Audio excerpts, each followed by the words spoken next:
നല്ല നമസ്കാരം. എല്ലാവർക്കും ദിനദര ഡോമിലേക്ക് സ്വാഗതം. പോയ വാരം സാക്ഷരത കേരളം എന്തെല്ലാം തമാശകൾ കണ്ടു. ഓർക്കുമ്പോൾ ചിരിയല്ല, കരച്ചിലാണ് വരുന്നത്.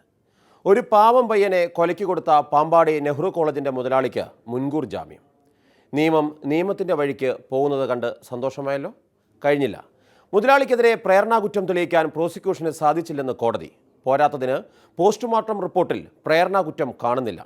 അല്ലെങ്കിലും പ്രേരണാകുറ്റം നോക്കേണ്ടത് പോസ്റ്റ്മോർട്ടം റിപ്പോർട്ടിലാണെന്നാണല്ലോ മോട്ടോർ വെഹിക്കിൾ ആക്റ്റിൽ പറയുന്നത്. ബൈ ദ ബൈ, നമ്മുടെ ഭാഗത്തും തെറ്റുണ്ട്.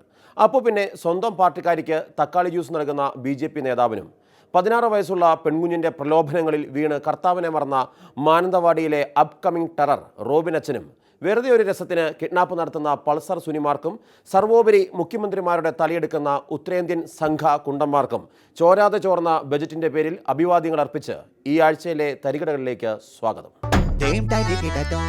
നമ്മുടെ ബജറ്റ് എന്ന് പറഞ്ഞാൽ എന്തുവല്ലേ? അതെങ്ങാനും ചോർന്നാൽ മുല്ലപ്പെരിയാർ അണക്കെട്ട് ചോരുന്നതിനേക്കാളും അപകടമാണ്. സംഭവം വിദേശ രാജ്യങ്ങൾ അറിയും.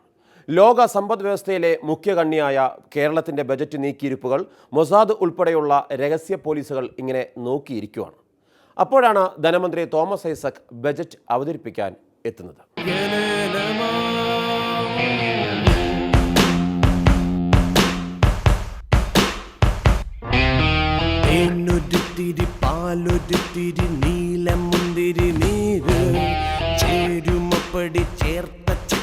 ചാറിനൊത്തവനാരെ അവൻ നിറഞ്ഞു നിന്ന തെക്കടികളാകമോ പകൽ തനിച്ചു മിന്നി മിന്നി നിന്നതാരമോ ഇതാണു കാവ്യനായകൻ.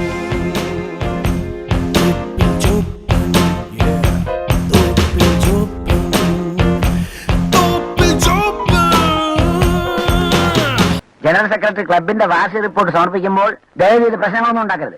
സത്യസന്ധമായ വരവ് ചെലവ് കണക്കുകളാണെങ്കിൽ പ്രശ്നം ഉണ്ടാകാനിടയില്ലല്ലോ. എന്നെ സംബന്ധിച്ചിടത്തോളം വളരെ പ്രധാനപ്പെട്ട ഒരു ദിവസമാണെന്ന്. ചില മാന്യന്മാർ മുൻപൂടെ സെക്രട്ടറി ആയിരുന്നപ്പോൾ നമ്മൾ കുറെ അനുഭവിച്ചതാണ്. ഇത് കണക്കുകളാണ്, സത്യസന്ധമായ വരവ് ചെലവ് കണക്കുകൾ. നോട്ട് ബന്ദിയെ തുഗ്ലക്കിന്റെ പരിഷ്കാരത്തോടാണ് മലയാള സാഹിത്യ കുലപതിയായ MT വാസുദേവൻ നായർ സാമ്യപ്പെടുത്തി. MTയുടെ കൃതികളിലെ മലയാള ജീവിതത്തിലൂടെ ഈ ബഡ്ജറ്റ് പ്രസംഗം കോർത്തു വായിക്കാനാണ് ഞാൻ ആഗ്രഹിക്കുന്നത്. 25,000 കോടി രൂപയുടെ നിർമ്മാണ പ്രവൃത്തികൾ കൂടി 2017-18 കിഫ്ബിയിൽ നിന്ന് പ്രഖ്യാപിക്കും. ജീവിതശൈലി മാറാ രോഗങ്ങൾക്കടക്കം സമ്പൂർണ്ണ പ്രതിരോധവും സൗജന്യ ചികിത്സയും. Cement is a very costly material. Cement is not at all costly. In India, lot of cement factories there. Where? There. Shankar Cement, AC Cement, DC Cement, INGC Cement, CITC Cement, Tata Cement, Birla Cement, Paravan Cement everywhere. This 140 rupees for one sack of cement is cheating. Is cheating. Kallai. എല്ലാം ഏകദേശം റെഡിയായി ഇങ്ങനെ വരുവാണ്. എന്നാ പറയണമെന്നറിയാതെ മാനിസാർ ഉൾപ്പെടെയുള്ളവർ സഭയുടെ മച്ചിലോട്ട് നോക്കി ഇങ്ങനെ ഇരിക്കുന്നു. ബജറ്റ് പ്രസംഗം തീരുവാൻ മിനിറ്റുകൾ മാത്രം ബാക്കിയുള്ളപ്പോൾ വന്യമൃഗ സംരക്ഷണത്തിൻ്റെ കാര്യം പറഞ്ഞിരിക്കുമ്പോഴാണ് പ്രതിപക്ഷ നേതാവ് സടകുടഞ്ഞെഴുന്നേറ്റത്. ഐസക്കിൻ്റെ ഫ്ലോ അങ്ങ് പോയി. കമ്മി ബജറ്റിൻ്റെ കഥ പുറം ലോകം അറിഞ്ഞിരിക്കുന്നത്രേ. കേരളത്തിലെ മനുഷ്യ വന്യമൃഗ സംഘർഷം വർദ്ധിച്ചു വരികയാണ്. വനശോഷണമാണ് ഇതിന് കാരണം. കൃഷിയെയും ജനവാസ കേന്ദ്രങ്ങളെയും വന്യമൃഗങ്ങളെയും സംരക്ഷിക്കാനും സംഘർഷം ലഘൂകരിക്കാനും നടപടികൾ സ്വീകരിക്കാൻ സാധാരണഗതിയിൽ ബഡ്ജറ്റ് പ്രസംഗം നടന്നു കഴിഞ്ഞ് അംഗങ്ങൾക്കും പത്രക്കാർക്കും വിതരണം ചെയ്തിട്ട് ഇത് കിട്ടാറുള്ളൂ. ഇത് സോഷ്യൽ മീഡിയയിലൂടെ മുഴുവൻ വന്നുകൊണ്ടിരിക്കുകയാണ്. അത് പരിശോധിക്കാം. വിഷ്വൽ മീഡിയയിലും ബഹുമാനപ്പെട്ട സ്പീക്കർ സാർ, ബഡ്ജറ്റിന് ഒരു സാങ്ക്ടിറ്റി വേണ്ടേ? ആ സാങ്ക്ടിറ്റി നഷ്ടപ്പെട്ടിരിക്കുന്നു. ഇത് ഞാൻ വേണേ വായിക്കാം. ഇതെല്ലാം ഇനി തോമസ് ഐസക്ക് വായിക്കാനുള്ളതെല്ലാം ഞാൻ വായിക്കാം. ഇതെല്ലാം കിട്ടിക്കഴിഞ്ഞു. ഉന്നയിച്ചത് പരിശോധിച്ച് സ്റ്റേറ്റ്മെന്റ് അടക്കം മുഴുവൻ ധനസൂചകങ്ങൾ, ആകെ വരുമാനം, ബഡ്ജറ്റ് അവതരിപ്പിച്ചു കഴിയട്ടെ. ഇതെങ്ങനെ വെളി വന്നിരിക്കുന്നു? നിങ്ങൾ ബഹളം ഉണ്ടാക്കണ്ട. ആവശ്യമായ പരിശോധന നടത്തി നിലപാട് പറയാം. പ്ലീസ്. അല്ല, ചെയറിനത് അറിയില്ലല്ലോ. ചെയർ ഇപ്പൊ സോഷ്യൽ മീഡിയ നോക്കാൻ പോയിട്ടില്ല.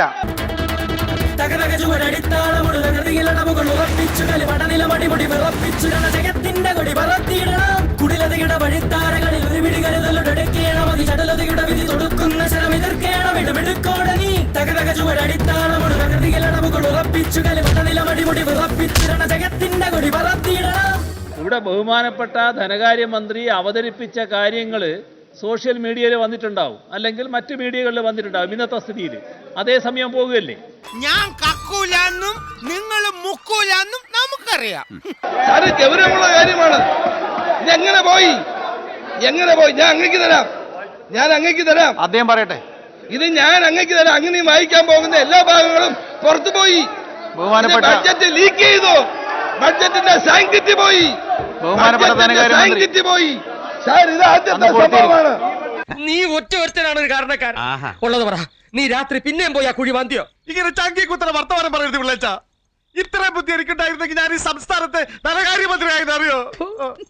ഗജറാവിൽ എന്റെ നക്ഷത്രങ്ങൾ കണ്ടത്. ബഹുമാനപ്പെട്ട പ്രതിപക്ഷ നേതാവ് ഉന്നയിച്ചിട്ടുള്ള പ്രശ്നം വളരെ ഗൗരവമായിട്ടുള്ള കാര്യമാണ്. ഇപ്പോൾ ഈ സഭയിൽ ഈ സമയത്ത് എനിക്ക് ഒരു വിസ്തീർണം നൽകാനുള്ള വിവരങ്ങൾ എൻ്റെ കയ്യിലില്ല. ഇത് ഗൗരവമായിട്ട് പരിശോധിച്ച് ബഹുമാനപ്പെട്ട സ്പീക്കർ വഴി അതിനുള്ള വിശദീകരണം അസംബ്ലി നൽകും. എന്റെ ഓഫീസ് നിങ്ങളുടെ ഓഫീസിൽ കിട്ടും. ആരുടെ ഓഫീസിലും കിട്ടുന്നത് ബഡ്ജറ്റ് ലീക്ക് ചെയ്ത് പോകുന്നത് നിങ്ങളുടെ വിവരണം. എന്താ വിവരം പറയുന്നത്? ബഹുമാനപ്പെട്ട പ്രതിപക്ഷ നേതാവ് ഇപ്പൊ സഭയിൽ പറഞ്ഞ കാര്യം മാത്രമേ എനിക്ക് അറിവുള്ളൂ. ഇത് പോയത് ധനകാര്യമന്ത്രിയുടെ ഓഫീസിൽ നിന്ന് തന്നെയാണ്. സോഷ്യൽ മീഡിയയുടെ ആളാണ്. നേരത്തെ കൊടുത്തു കാണും. കാർബൺ ന്യൂട്രൽ വയനാട് എന്ന പ്രധാനപ്പെട്ട സങ്കല്പം കഴിഞ്ഞ ബഡ്ജറ്റിൽ മുന്നോട്ട് വെച്ചിരുന്നു. ഇങ്ങനെയാണെങ്കിൽ ഞാൻ കളിക്കല്ല, ഞാൻ നേരെ ചിറാപുഞ്ചിയിൽ പോയി മണം വിൽക്കാൻ പോണു. അതിഥി ദേവോ ഭവ എന്നതാണ് നമ്മുടെ ഒരു ആപ്തവാക്യം. അതുകൊണ്ട് തന്നെ വിദേശികൾ നമ്മുടെ നാട്ടിൽ വന്ന് 2 എണ്ണം അടിക്കണമെന്ന് പറഞ്ഞാൽ എന്തു ചെയ്യും? ഇവിടെയാണെങ്കിൽ മദ്യമേ പാടില്ലെന്നാണ് അച്ഛന്മാരും പട്ടക്കാരുമൊക്കെ പറയുന്നത്. അപ്പോൾ പിന്നെ മദ്യം ലഭിക്കാൻ എന്ത് ചെയ്യണം? LDF വരും, എല്ലാം ശരിയാകുമെന്ന് എല്ലാവർക്കും അറിയാമായിരുന്നു. കുടിയന്മാർ ഭൂരിപക്ഷം പേരും വിദേശികളാണല്ലോ. 2 എണ്ണം അടിച്ചു കഴിഞ്ഞാൽ പിന്നെ ഇംഗ്ലീഷേ പറയൂ. Note the point.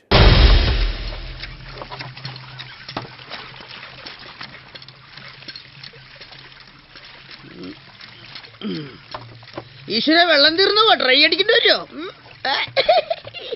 ആന്റി, ഒരിത്തിരിക്കോളം വെള്ളം വന്ന് പോടാ അവിടെ നിന്ന്. ഒന്ന് ഏറ്റവും പ്രധാനപ്പെട്ടത് ടൂറിസ്റ്റ് മേഖലയിൽ മദ്യം ലഭിക്കുന്നില്ല എന്നുള്ളതാണ്.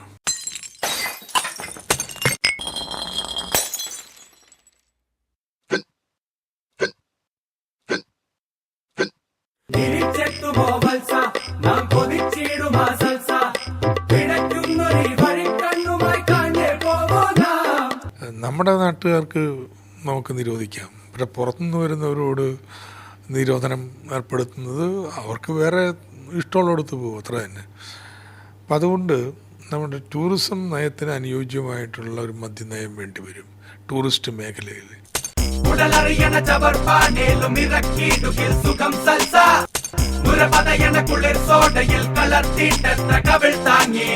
പകലിരവുകൾ ഇഴഞ്ഞോടിടും കുഴഞ്ഞാടിടും അടിക്കാലം.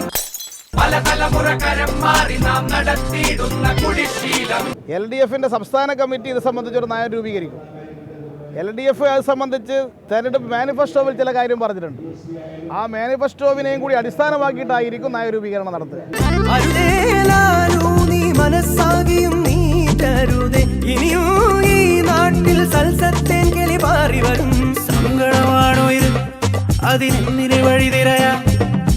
ടൂറിസം വികസിച്ചില്ലെങ്കിലും മദ്യം വേണ്ട എന്നുള്ളതാണ് നിലപാട് എന്നുണ്ടെങ്കിൽ അങ്ങനെയാവാം. അല്ല, നമുക്ക് ടൂറിസം നാട്ടിൽ ഇത്തരം തൊഴിൽ നൽകുന്നതാണ്, അത് വളരേണ്ടതുണ്ട്. അപ്പം അതിന് ആവശ്യമായ രീതിയിൽ മദ്യത്തെ രൂപപ്പെടുത്തണം.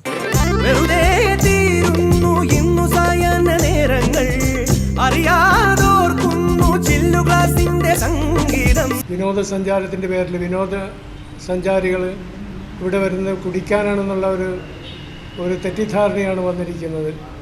അതിൻ്റെ പേരിൽ അടച്ചുപൂട്ടിയ ബാറുകൾ തുറക്കുന്നത് അപലപനീയമാണ്. മദ്യവിരുദ്ധ സമിതി അതിരൂപതയുടെയും അതുപോലെ തന്നെ KCBCയുടെയും മദ്യവിരുദ്ധ സമിതികൾ അതിനെതിരായിട്ട് ശക്തമായിട്ട് പ്രതികരിക്കുക തന്നെ ചെയ്യും.